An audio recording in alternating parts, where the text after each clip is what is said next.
지금 응급 의료 체계에 대한 굉장한 걱정이 있고 이제 추석 앞두고 더 심각해질 수 있다 이런 우려가 나오고 있잖아요. 오늘 일단 윤석열 대통령이 대책 발표를 했는데 한번 들어보시죠.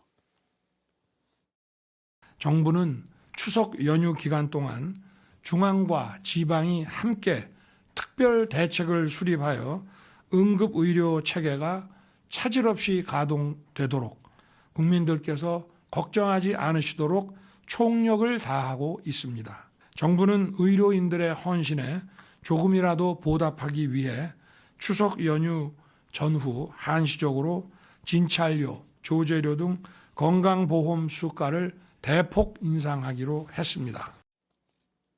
네, 김희정 의원님. 지금 여야 의정 협의체를 제안한 상태긴 한데 의료계 쪽에선 받지 않는 상황이고 또 여권 내부에서도 약간의 마찰음이 들리면서 이게 뭔가 될 것이냐, 이 협의체로 대화 국면을 만들어서 해결로 갈 것이냐라는 것에는 의문점이 생길 수밖에 없어요. 그렇습니다. 여야가 모처럼 이 여야 의정 협의체 다 공감하고 있고 빨리 이걸 진행을 시켜야 된다라고 얘기를 하고 있는데 당사자인 의사협회나 뭐 전공의들이 포함되지 않는다면 여야가 앉아서 뭘 할 수 있겠습니까? 예. 정부도 계속 딴소리를 하고 있는 마당이니까요. 그래서 이게 원활하게 풀리지 않을 것 같은데 전공의들은 또 뭐 의사협회 지금 이면택 회장이 있는 한 함께 할 수 없다 또 얘기를 하고 있고 상당히 문제가 좀 쉽게 풀리지는 않을 것 같습니다만 그렇다고 해서 또 머리를 맞대고 얘기를 하지 않으면 또 이 문제를 어떻게 풀겠습니까? 어떻게 해서든지 함께 참여할 수 있도록 해야 되는데 저는 그러려면 대통령이 일단 이 문제가 여기까지 오게 된 것은 뜬금없는 의대 증원 2,000명에서 저는 비롯됐다고 생각하거든요. 네. 이게 뭐 과학적 근거가 있다고 얘기하는데 그 근거가 무엇인지도 전혀 입증하지 못하는 2,000명인데 또 내년 입시는 1,500명도 또 가능한 상황이어서 왜 애초에 2,000명을 그렇게 고집했는지도 이유를 누구도 모르고 있는 상황이잖아요. 그래서 저는 문제가 여기까지 오게 된 것, 그리고 요즘에 응급실의 어떤 대란 이런 부분에 대해서 대통령의 사과가 전제되어야 될 것 같고요. 그리고 돌아올 이 협의체에 함께 들어와서 논의할 어떤 명분 같은 게 있어야 되지 않습니까? 그런데 여야에서 한 목소리로 지금 복지부 장차관 경질해야 된다, 당사자들. 이렇게 목소리가 나오고 있고 그리고 그 의사협회나 전공의들도 특히 이 박민수 차관에 대한 비판 여론이 높아서 애초에 뭐 부적절한 의세라는 표현 때문에 그때서부터도 경질해야 된다. 그게 협상의 전제 조건이다. 이런 얘기까지 나올 정도였는데 오늘날까지 지금 경질 얘기는 없잖아요. 그러니까 저는 이 문제에 대해서 뭐 갑자기 응급실 뭐 건강보험 수가 올린다 이런 걸로 해결되지 않는다고 봅니다. 그거는 뭐 대통령 자비 들여서 올립니까? 그러니까 국민들이 이건 납득하기 어려운 그런 해법이라고 생각하고요. 그러면 돈 없어서 더 못 가게 되지 않습니까?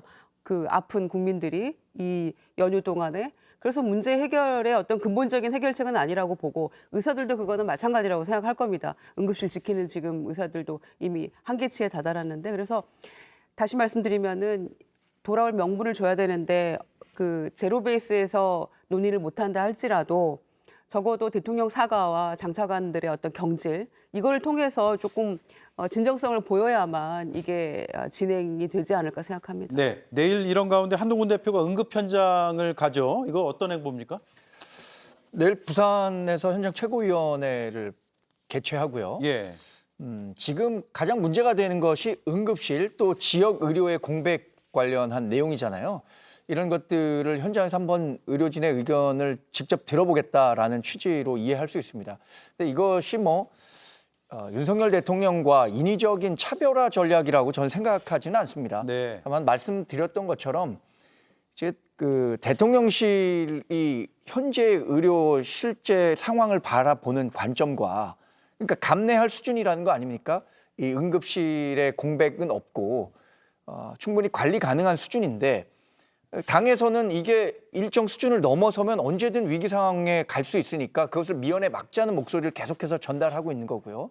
그러니까 이런 민심들을 정확히 좀 전달하는 모습을 보이는 차원에서도 지역에 있는 응급센터를 가는 게 좋겠다라는 의견들이 좀 반영된 행보라고 보여지고요.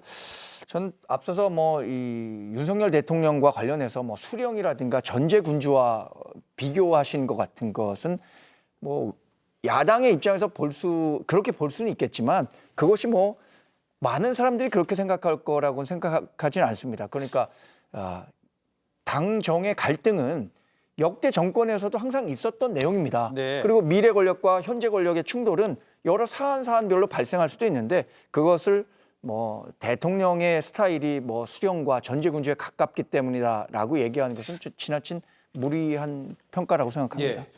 그러니까 이번 주말부터 추석 연휴 5일 그 휴일이 이어지는데요. 사실은 국민들이 걱정이 많으십니다. 그러다 보니까 윤석열 대통령께서 이제 국무회의 발언을 통해서 정부가 총력을 다하고 있다고 말씀은 하셨습니다만 사실은 정부가 총력을 다한다고 해결할 수 있는 방법은 없어요. 왜냐하면 의료라는 게 워낙 전문적인 영역이기 때문에 국가공무원이나 지방공무원들이 뭐 총력을 다한다고 이게 해결될 수 있는 그 분야는 전혀 아니거든요. 그리고 저는 지금 정부가 오히려 의료인들의 좀 자존심을 계속 자극하고 있는 거 아닌가, 상처를 주고 있는 것이 아닌가라는 생각이 듭니다. 첫 번째 이제 윤석열 대통령이 추석 연휴쯤에 한시적으로 보험 수가를 대폭 인상하겠다고 하는데 우리나라 건강보험이 적용되는 진찰료, 조제료가 워낙 쌉니다. 네. 그러니까 뭐